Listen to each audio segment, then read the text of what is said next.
In this video, I'll show you how to change your name inside of Character AI. If you find this video helpful, please leave a like and sub. In saying that, let's just jump straight into the video. Alright, open up the Character AI app on your mobile device. Make sure to sign in if prompted. And now once you've signed in, you're brought to the main page here. And then, so you want to click on your profile, top right hand corner of this page.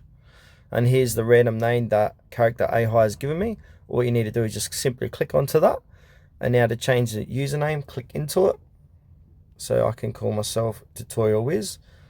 And you can change your display name. So I might just change it to Wiz. If I can spell Wiz like so. You can also give yourself a bio here. And give yourself a persona. And you can also upload a profile picture here as well. Once you've done all that stuff, go ahead and click Save Changes. If I head back, there you go here. You can see it's at Tutorial Wiz and Wiz.